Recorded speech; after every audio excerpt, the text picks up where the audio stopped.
नमस्कार, हमारे social media platform news धारा पर आपका बहुत बहुत स्वागत है। आज प्रधानमंत्री नरेंद्र मोदी की अध्यक्षता में कैबिनेट के द्वारा वन नेशन वन इलेक्शन के प्रस्ताव को मंजूरी मिल गई और अब माना जा रहा है कि शीतकाल में बीजेपी सरकार इसे सदन में पेश करेगी, यानी कि शीतकालीन सत्र में इसे सदन के पटल पर रखा जाएगा, जिसके बाद तरह तरह की बहस इस वन नेशन वन इलेक्शन पर संभव है। लेकिन आपको बताते हैं कि वन नेशन वन इलेक्शन को लेकर बात आखिर भारतीय राजनीति में दोबारा कहां से आई और इसके साथ ही साथ प्रधानमंत्री नरेंद्र मोदी और बीजेपी इसको लागू करने के पक्ष में क्यों है। साथ ही साथ इंडिया गठबंधन और खासतौर से विपक्षियों की बात की जाए तो विपक्षियों के द्वारा ज्यादातर वन नेशन वन इलेक्शन का विरोध किया जा रहा है, उसके पीछे क्या वजह है। तो आपको बताते हैं कि 52 से लेकर 1962 तक भारत में 4 इलेक्शन हुए। इन चारों इलेक्शन में लोकसभा और विधानसभा के चुनाव एक साथ होते थे, यानी वन नेशन और वन इलेक्शन पॉलिसी पहले से लागू थी। लेकिन उसके बाद 62 से लेकर 70 तक कई राज्यों की विधानसभाएं भंग हुई, जिसकी वजह से कहीं ना कहीं इलेक्शन अलग अलग होने लगे और उसके बाद से अभी तक जो लोकसभा और राज्यसभा के इलेक्शन होते हैं उनकी अलग अलग परिपाटी चली आ रही है। लेकिन 2015 में इस बहस के बाद कि वन नेशन वन इलेक्शन को लेकर क्या कुछ फायदे हो सकते हैं, भारत के लिए ये किस तरह से हित में रह सकता है और दुनिया के कई देशों में इस प्रक्रिया को कैसे अपनाया जा रहा है। भारतीय जनता पार्टी के नेतृत्व में मोदी सरकार 2014 में आने के बाद 15 में इस बात को लेकर बहस की शुरुआत हुई। बहस की शुरुआत के साथ ही साथ लंबे समय के बाद पूर्व राष्ट्रपति रामनाथ कोविंद की अध्यक्षता में एक कमेटी का गठन किया गया, जिसने अलग अलग वर्ग अलग अलग विभाग में काम करने वाले विशेषज्ञों एक्सपर्ट से भारी संख्या में बातचीत की, यानी कि n नंबर ऑफ इंटरव्यूज के बाद एक रिपोर्ट तैयार की गई, जिस रिपोर्ट को सरकार को और प्रधानमंत्री नरेंद्र मोदी को सौंपा गया,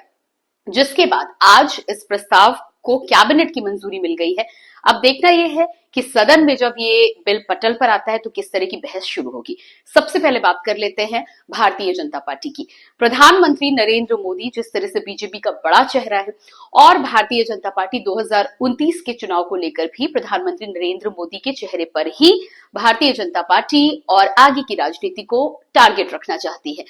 इसका सीधा तौर पे फायदा है कि आंकड़ों के मुताबिक माना जाता है कि यदि लोकसभा और विधानसभा के इलेक्शंस एक साथ होते हैं तो लगभग सत्ताधारी पार्टी जो होती है या मुख्य चेहरा जो होता है उस पार्टी को 60 से 70% तक फायदा हो सकता है अगर सरकार लोगों के बीच लोकप्रिय है, कोई एक चेहरा लोगों के बीच में लोकप्रिय है। ऐसे में भारतीय जनता पार्टी को ऐसा लगता है कि अगर वन नेशन वन इलेक्शन लागू होता है तो भारतीय जनता पार्टी को अन्य राजनीतिक दलों की अपेक्षा ज्यादा फायदा मिलने की उम्मीद है,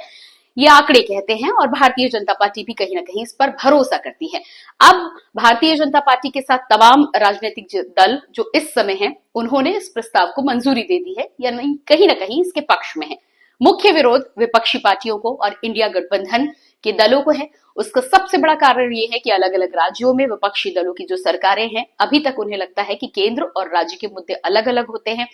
कहीं ना कहीं उनके पास एक से ज्यादा अधिक मौके हैं सत्ता में वापसी करने के, फिर चाहे वो केंद्र की सत्ता हो या अलग अलग राज्यों की सत्ता। जिस तरह के आंकड़े पहले बताए गए कि 60 से 70% से लेकर कहीं ना कहीं सत्ताधारी दल को या कोई एक बड़े चेहरे वाले दल को इसका फायदा वन नेशन वन इलेक्शन का फायदा होता है। ऐसे में छोटे छोटे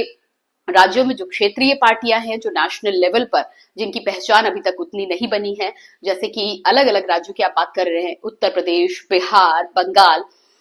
इन तमाम राज्यों में अलग अलग विपक्षी दलों की भी सरकार चल रही है, भारतीय जनता पार्टी की भी सरकार चल रही है। ऐसे में विपक्ष के लिए ये सौदा घाटे का सौदा साबित हो सकता है और यही वजह है कि विरोध की जा रही है। दूसरी सबसे बड़ी मुख्य वजह विरोध की ये है कि अगर किसी राज्य में अभी सरकार बनी है तो वन नेशन वन इलेक्शन के लिए क्या उसे स्थगित किया जाएगा, क्या विधानसभा को स्थगित करने के बाद वन नेशन वन इलेक्शन की प्रक्रिया अपनाई जाएगी। हालांकि रामनाथ कोविंद की जो रिपोर्ट पूर्व राष्ट्रपति ने सौंपी है उसमें इस तरह के क्लॉजेस को लेकर कई उपाय सुझाए गए हैं, जिसके सदन में बिल आने के बाद इस पर चर्चा होगी और इसके बाद देखना होगा कि सत्ता पक्ष और विपक्ष को लेकर इसमें किस तरह का वार पलटवार का सिलसिला होता है और भारतीय जनता पार्टी की जो मंशा है वो आगे आने वाले समय में कामयाब होती है या नहीं होती है। आप वन नेशन वन इलेक्शन को लेकर क्या कुछ सोचते हैं, ये हमें जरूर बताइएगा और साथ ही साथ अगर आपको ये वीडियो पसंद आया हो तो हमारे चैनल को सब्सक्राइब और लाइक जरूर कीजिए। धन्यवाद।